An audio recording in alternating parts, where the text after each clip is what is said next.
Hello, welcome to Rant Not Over. Today I want to talk about parts of overcoming trauma. And I feel the best way to talk about trauma is through your own experience.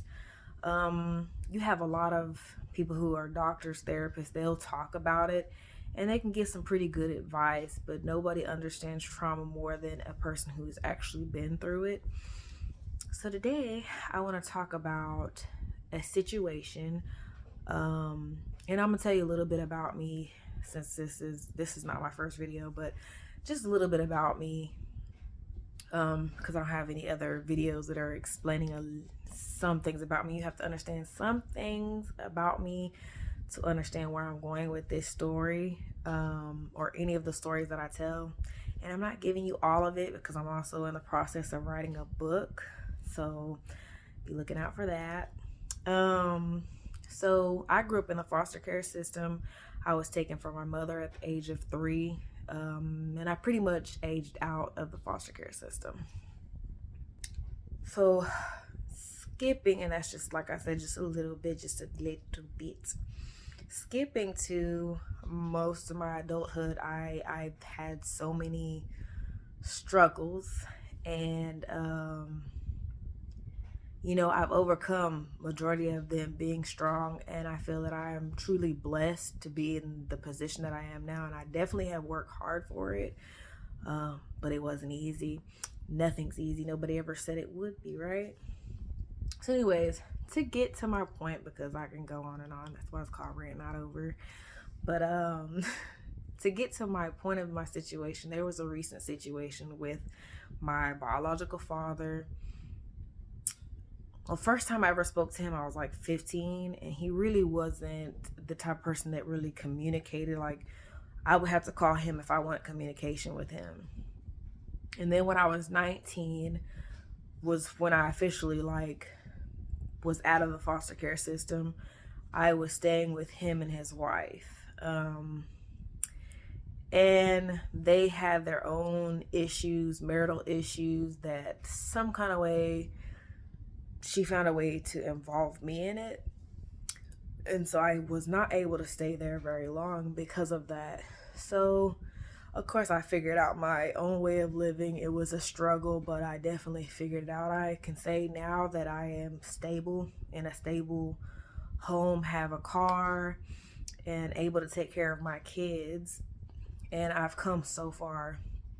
And so, anyway, throughout all of those years and struggling before I got to where I am now, there was so much trauma that I had went through in it, because you have childhood trauma that I went through, and then you have adulthood trauma.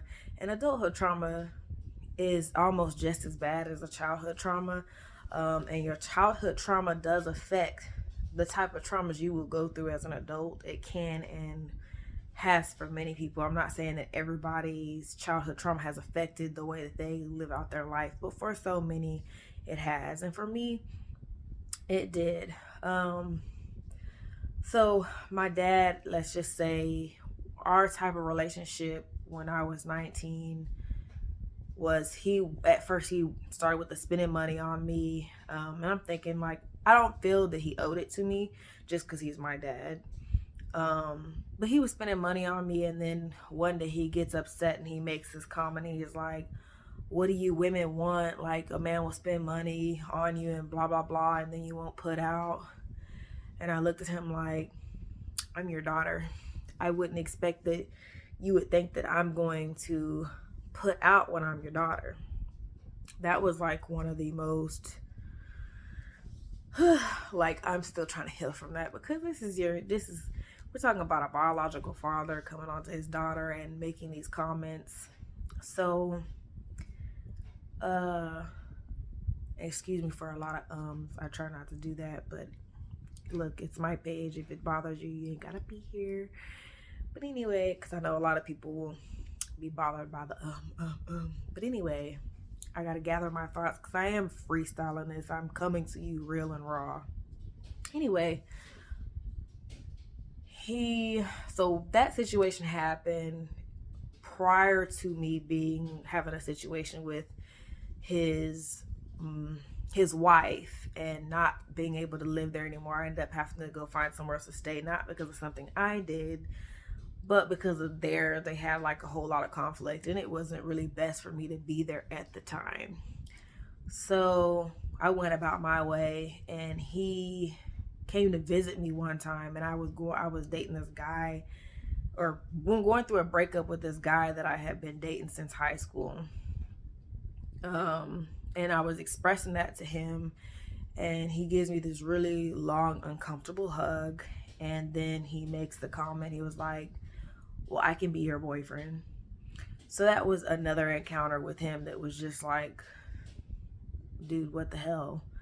It's just so weird and awkward, uncomfortable, and traumatizing when it's coming from someone who I look so much like him. The older I get, I look a lot more like my mother, but I look so much like him, especially then. So, anyway, those were some of the situations that happened between me and him that kind of like made me distant myself from him, especially, once I had my daughter. I had a whole conversation with him because he made the comments like, "You really do watch your daughter?" Yes. And I said, because if somebody does something to my child, I'm gonna bury them 6 feet deep. Okay, don't play with my child. Don't play with this. It's not gonna happen. I'm gonna do everything to protect my child. So you get the point that he's really pervy, and I feel like he really doesn't have any limits on his pervertedness. So recently, like last month, I had a conversation over the phone with him, and he's still his pervy self at 70 years old, and I'm 30 now, by the way. So he's still his little pervy self at 70 years old, and during the conversation, he tells me how he's proud of me as his daughter, how I've accomplished this and that, and I don't ask for anything. And you're right, like, well, for one, I don't ask for anything or call him for anything because in the past, I had gotten to a wreck one time. My daughter was 3 at the time. We got to a wreck. I didn't have any other means of transportation, meaning like I had no support from like anybody. I really did most of the things by myself. And trust and believe me, if nobody was there to help me, I would figure it out, whatever, without ever having to do anything illegal or anything that I would regret.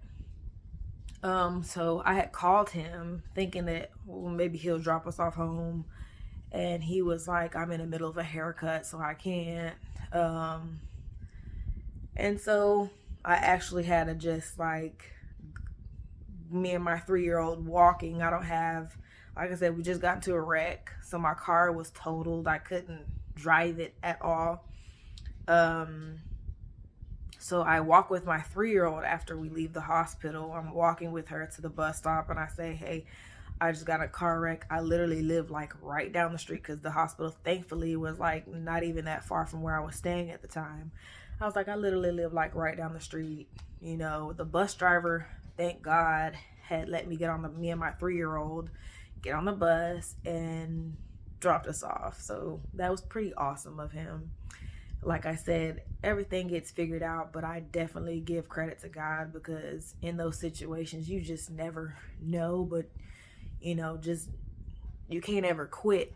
It gets hard and it seems hard, but you can just never quit. So anyway, that was one of the situations, along with there were many other situations. Like I said, I am writing a book, so I don't want to give too much, because then who's going to go read my book if I tell you everything here? So anyway, there was so many other situations that got me to the point where I was like, okay, I'm not even gonna bother. Like, I got to the point where I didn't bother asking anybody for anything, and I just did my best to figure things out. And I would ask other people questions if I didn't know anything. Growing up in the foster care system, I had a lack of so much information, which, man, was a struggle, but I definitely had no problem. Just like when I was in school, I asked questions because I'm trying to figure something out. I'm trying to survive in this crazy, cruel world. So he brings up this past month, like I said, that I never asked for anything and saying how he's proud of me and all that. And I'm like, thinking that I was over some of the things that he did, like, and I really truly thought that I was over that, I was done with that I didn't feel no type of way anymore about some of those things. It kind of just brought back up old feelings, and I was glad. Why? I mean, yes, it hurt all over again. Yes, I feel like it was like a wound that was reopened, but it was like the whole time I've literally just had a band-aid on that wound instead of really healing from it. And right now, here in 2020, I am just now going through all the healing I possibly can, because I was in a 5-year marriage that it was almost impossible for me to heal under the roof with someone that's just constantly tearing me down. I was constantly being abused, and so many open wounds that were constantly being covered up with band-aids from my past, from my adulthood, and from things that he was doing. So I was unable to heal because I just got all these excessive wounds. So here in 2022, I was like, I feel like there's something I'm doing wrong. And so I had to figure out what is it that I'm doing wrong. So I went on YouTube, and I was looking at videos. You might be familiar with Kev Hick. Of course, y'all are familiar with Derek Jackson. I get it. A lot of people be like, well, Derek Jackson did what he did, but who can tell you better about that experience than someone who is that person? You know what I mean? So I take it, you could take it however you want to. Everybody's going to take it in different ways, but I definitely feel like a person who has done those things knows those people better than a person who hasn't done those things, right? But anyway, so I'm watching these videos, and they're really educating me on so much. And even like Kev Hick will call women out on different things, and not in a bad way. Like, it's hard to hear at first, but then when you realize that there are things as a woman that you're doing that make you a low value woman, and not that you're not a good person, you just don't have those standards that make you a high value woman. So I had to go through healing. I realized that I needed to definitely go through healing, and to heal from those things. So as I'm going through my healing, I'm like praying, and I'm like, God, show me whatever it is that, I have not healed from, that's like just in the back in my subconscious. Because sometimes it doesn't feel fresh. You don't feel the hurt until something brings it back up. So yeah, having that conversation with him, and he was saying, like, talking about his wife and how she helps her daughter, and how her daughter is privileged and successful and all these things, but I did everything by myself. Dude, like, I'm still working hard to do better. I'm thankful for what I have, because I have a roof over my head, I have a car, my kids have food to eat, they have clothes on their back, I'm able to buy them things. Okay, this was cheap anyways. It was like $30, but it looked good, like baddie on a budget. Okay, but anyway, like, I am content, but I'm not so content that I am comfortable, that I am not working for better. But I just, like, at first I'm like, dang, I'm 30 years old and I really don't have much to show for it, because I've wasted so much time, either with people or situations, and, cutting these people off, I'm starting to realize so much stuff. But I also got to a point where I stayed to myself so much that I couldn't even, anything that was like in the subconscious wasn't coming out. It was just, and he just randomly calls me on this day. I probably would not have called him like for a while. And that conversation just really triggered things for me, because I'm like, how are you going to talk bad about your wife and how she helps her daughter, and how her daughter is successful because of her mother's help? there is nothing wrong with that, because when I think about myself as a mother and what I want for my daughter, who is now 9, and then I have my son who's 3, and then I have another one coming. So when I think about my children and how much I love them, I want to set them up for success. I don't think that it's being privileged to have a mother that works hard uh, for you to have success. But also with my daughter, my son is like only 3, so we haven't gotten there yet, but I do teach her to work for things, because I had to work for things that I have. And when you go out there, it's unrealistic to be like, okay, you're just gonna get everything and not work for it. So when I say work for it, I require her to do chores, I require her to have respect, I require her grades. I don't say that they have to be perfect, but we not getting F's around here, and if we get a C, we're gonna work on it. I'm not too hard on her, but I do, you know, try to teach her the importance of education, and teaching her things that are even outside of school, that are not just education, things that are important that I did not know growing up, but I feel like she should know, and even experiences in my life that I can teach her so that she's not going through it. That's not to say that she won't. She's a very stubborn child. She like her mama. So she knows she sometimes she does her own thing, but it comes with consequences when she does her own thing. It comes with, I'm gonna take the phone that you have. I'm taking TV privileges, because that's what works for kids nowadays. Whoopings don't really work for them. And I will definitely talk on another video about my experience with her and behaviors, and how we got over those behaviors. Because when I say I couldn't keep a job, I couldn't keep a job because of her behaviors. So anyway, yeah, so to get to the point, so I'm not getting so beside the point, you want to set your child up for success. So it kind of hurt that he felt like, oh, because I don't ask for anything, that's good. And to him, he might think that that was a good thing. But the reason it hurts is because it just brought up all the crap that I had went through to get where I am now, when I have a father that was capable of helping me. Yes, that's his choice. No, he does not owe it to me. Even though you and my mother brought me into this world, I don't feel that you owe it to me. And at the end of the day, I'm happy now, and I'm continuing to heal.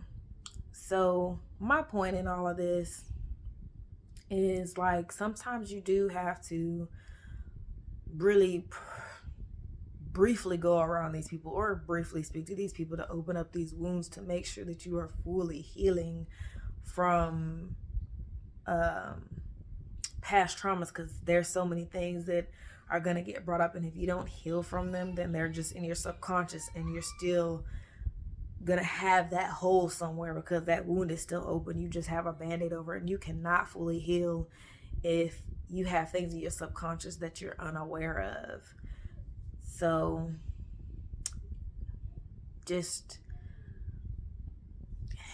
people try to avoid the situations, thinking that if they avoid it and they entertain themselves with other things and they move on and live their life, that they're healed, and that's fine. But I reassure you that pain is going to cause, like, if you are a person that constantly has depression coming up, or certain things that come up when you're stressing, it is a trigger for you because of trauma that you have not resolved, and those things have to be resolved. You cannot push it to the side.